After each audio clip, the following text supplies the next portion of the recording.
एका तो तरुणी तत्रः निष्खणा खिन्नमानसः। बाबा नारद ने देखा क्या, वृंदावन में एक स्त्री बैठी है, बड़ी उदास है और खिन्न बैठी एकांत में। और देखा क्या, वहां पर दो वृद्ध पुरुष लेटे।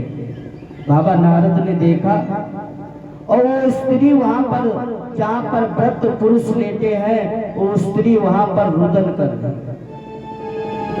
तो बाबा नारद ने जैसे देखा, विचार किया, ये तो संसार है, रोना गाना लगा रहेगा, जगत में ना कोई परमानेंट, भजले राम नाम अर्जेंट। तो बाबा नारद जो है वहां से जैसे चलने लगे, तो जो स्त्री रो रही थी उसने बाबा नारद से कहा, भो भो साधो क्षणं तिष्ठः मप चिंतानाशनं दर्शनं तव लोकस्य सर्वदा घरं परम्। वो स्त्री ने कहा बाबा नारद से, भो भो साधो क्षणं तिष्ठ। बाबा नारद ठहर जाओ, संत जी ठहर जाओ, ठहर जाओ। बाबा नारद और तेजी से भागने लगे। और बाबा नारद जब तेजी से भागने लगे, विचार कर रहे, मैं वैसे ही परेशान हूँ और स्त्री हमारे पीछे भाग रही, महाराज हमारे कष्टों का निवारण करते जाओ, हम खुद ही कष्ट में पड़े। तो कहा महाराज आप ठहर जाओ, मेरे कष्टों का निवारण करते जाओ। बाबा नारद ठहर गए। तो बाबा नारद ने कहा, हमारा आपका कोई परिचय नहीं, हम कैसे आपके कष्टों का निवारण कर सकते।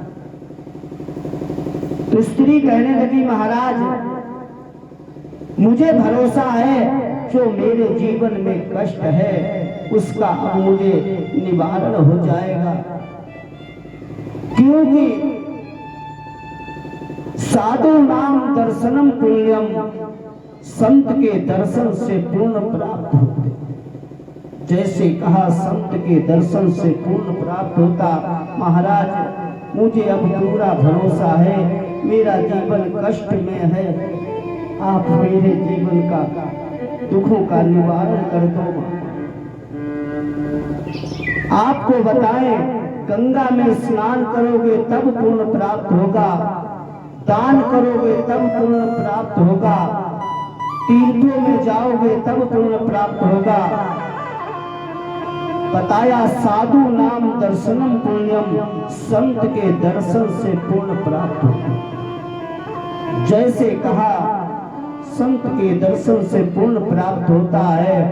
तो नैमिष में सूत महाराज विराजमान थे, महात्मा लोग कथा सुन रहे थे। उन्होंने कहा महाराज इस प्रसंग पर मुझे कुछ संशय है। आपने कहा संत के दर्शन से पुण्य प्राप्त होता है, पर मुझे संशय हो रहा है, ऐसा कोई गांव नहीं, ऐसा कोई प्रदेश नहीं, ऐसा कोई महानगर नहीं जहां पर संत जाते नहीं, फिर भी लोग दुखी हैं। और आप कह रहे साधु नाम दर्शनम पुण्यम। तो सूत जी महाराज ने सौनक ऋषियों से कहा, महाराज महात्माओं, जो संत ब्रह्म ज्ञानी संत होगा, जो स्वयं में शांत रहता होगा, उसके दर्शन से पूर्ण प्राप्त होगा।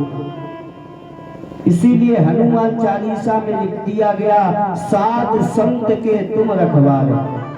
साधु तो अलग है, साधु लोग, उनके दर्शन से कल्याण नहीं होगा, का जो स्वयं ब्रह्म में रमण करते हैं उनके दर्शन से पूर्ण प्राप्त होगा। जैसे स्त्री ने बाबा नारद से कहा, आप मेरे कष्टों का निवारण, मुझे भरोसा है, अब मोहे भरोस हनुमंता, अब मोहे भरोस हनुमंता, अब मोहे भरोस हनुमंता, अब मोहे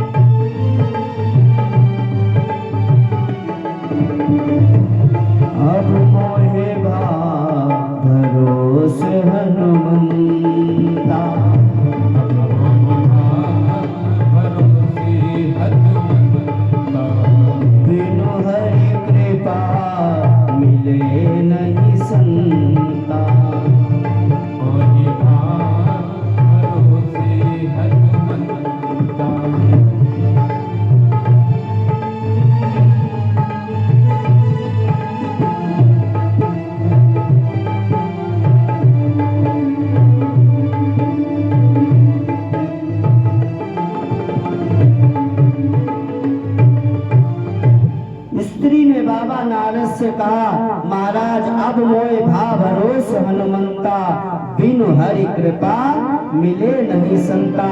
अब मुझे पूरा भरोसा हो गया कि अब मेरे दिन ठीक हो जाए। तो बाबा नारद ने कहा, पहले ये बताओ, हमारा आपका कोई परिचय नहीं, आप अपना पहले परिचय दो, आप हो। तो स्त्री ने परिचय कैसे दिया? अहं भक्ति रीति ख्याता, इमयो मे तनयो मतः। अहम भक्ति, मेरा नाम भक्ति है, और इमयो में तनयो मतः, ये जो व्रत पुरुष लेते हैं ये मेरे बेटा है। ज्ञान वैराग्य मानो काल योगेन जर्जरो, ये मेरे बेटा है। जैसे बाबा नारद ने सुना, बाबा नारद ने विचार किया, मैंने जीवन में पहला ऐसा दृश्य देखा, माता जवान और बेटा वृद्ध। ऐसे माता वृद्ध होती, बेटा जवान होते, पर यहाँ पर बाबा नारद ने देखा माता जवान है, बेटा वृद्ध है। बाबा नारद ने कहा, ये हमें कुछ समझ नहीं, ये क्या जन्म जात से ही ऐसे है? तो भक्ति कहने लगी बाबा नारद से, ये जन्म जात से नहीं ऐसे। तो भक्ति ने कहा, मेरा जन्म कहाँ हुआ? तो बाबा नारद ने, आप पहले अपना पूरा परिचय बताओ, आपकी ससुराल कहाँ है, आपकी जन्मभूमि कहाँ पे? तो जैसे बाबा नारद ने कहा, तो भक्ति ने कहा, उत्पन्ना त्रिवेणीं साह प्रथिं कर्णाटके गतः। मेरा द्रविड़ देश यानी कर्नाटक क्षेत्र में मेरा जन्म है। क्वाचिन क्वाचिन महाराष्ट्रे गुर्जते जीर्णतां गतः।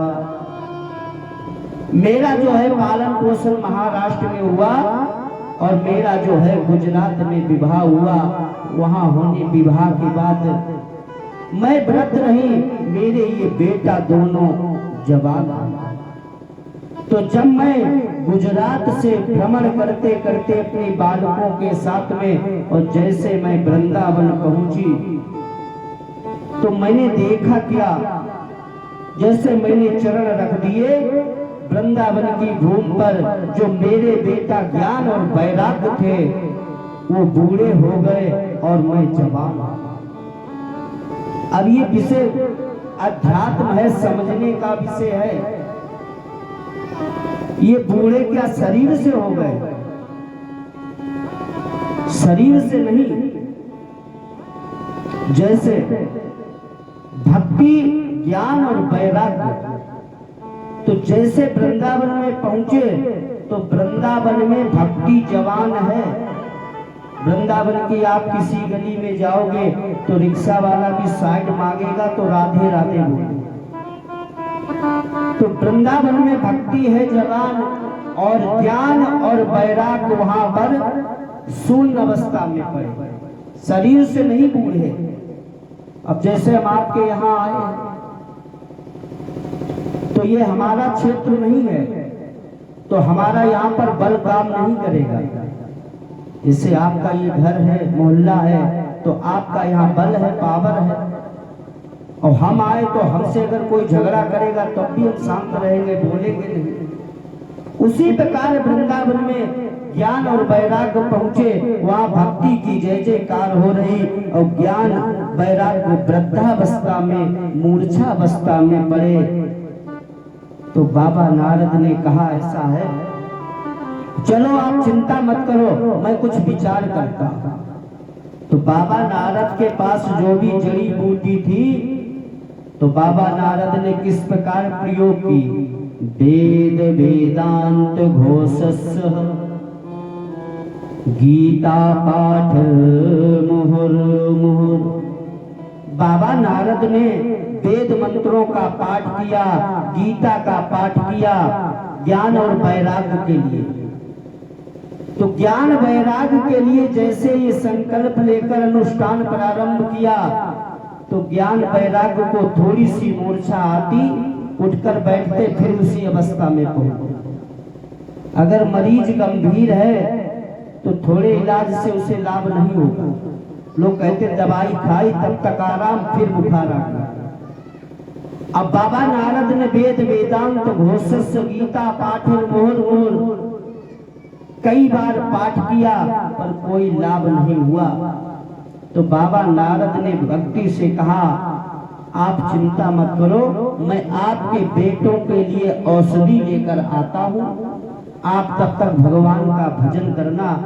तो बाबा नारद ने ये बात सनक सनंदन और सनातन से कहा, मैं इसीलिए परेशान हूँ कि मैं भक्ति को वचन देकर आया, अब मुझे क्या करना। तो जैसे ज्ञान वैराग सनक सनंदन से कहा, तो सनक सनंदन ने कहा, बाबा नारद, अगर ज्ञान वैराग्य को मूर्छावस्था से जागृत करना है तो इन्हें भगवान की कथा सुनो। तो भगवान की कथा जैसे कहा, तो बाबा नारद ने कहा, भगवान की कथा होगी कहाँ? तो सनक सनंदन ने कहा, भगवान की कथा जो है हरिद्वार में। एक आपके इस नैमिष पावन धाम पर चल रही सूत जी और शौनक ऋषियों के माध्यम से, और दूसरी जो कथा है वो बाबा नारद सनक सनंदन के माध्यम से हरिद्वार में आनंद नामक घाट। तो बाबा नारद ने कहा, कथा कहेगा कौन? तो कहा, ऐसा करो, आप श्रोता बन जाओ और मैं चारों लोग मिलकर सनक सनंदन सनातन सनत कुमार बारी बारी से भगवान की कथा सुनाएंगे। ज्ञान वैराग्य के लिए ये अनुष्ठान संकल्प। जैसे बाबा नारद से कहा, तो बाबा नारद ने कहा, मरीज तो वृंदावन में पड़े हैं, मरीज वृंदावन में पड़े हैं और इलाज हरिद्वार से होगा, ये समझने का विषय है, का लाभ कैसे होगा? तो सनक सनंदन ने कहा कि मंत्रों में शक्ति है, अगर मंत्रों में अभी भी शक्ति है, अगर कोई साधक सही से सिद्ध करे। अब तो जादू टोना लोग करने लगे, भभूत देने लगे। आज भी इसका अगर प्रयोग किया जाए तो कहा, आज भी शक्ति है। तो हरिद्वार में भगवान की कथा प्रारंभ हुई। तो वहां पर कौन कौन संत पहुंचे? भृगुर वशिष्ठ चमन गौतम मेधातिथ देवल देवरातो गादि सुतस्य सालको मृकंड पुत्राति जपप्रादा योगेश्वरो व्यास पाराशर, बड़े बड़े संत पहुंचे भगवान की कथा प्रारंभ। तो बाबा नारद और सनक सनंदन के बीच में भगवान की पावन कथा हो रही। भगवान की कथा के प्रभाव से जो वृंदावन में ज्ञान वैराग्य मूर्छित अवस्था में पड़े थे, भगवान की कथा के प्रभाव से अपनी मैया भक्ति को लेकर हरिद्वार में आनंद नामक घाट पर पहुंच गए और भगवान का संकीर्तन करने लगे। भक्ति सुतो तरुणी गृहीत्वा अप्रेमैक रूपा सहसा विराज। श्री कृष्ण गोविंद हरे मुरारे, हे नाथ नारायण वासुदेव। श्री कृष्ण गोविंद हरे मुरारे, हे नाथ नारायण वासुदेव। कृष्ण गोविंद हरे मुरारे, हे नाथ नारायण वासुदेव। श्री कृष्ण गोविंद हरे मुरारे, हे नाथ नारायण वासुदेवा। श्री कृष्ण गोविंद हरे मुरारे, हे नाथ नारायण वासुदेव। श्री कृष्ण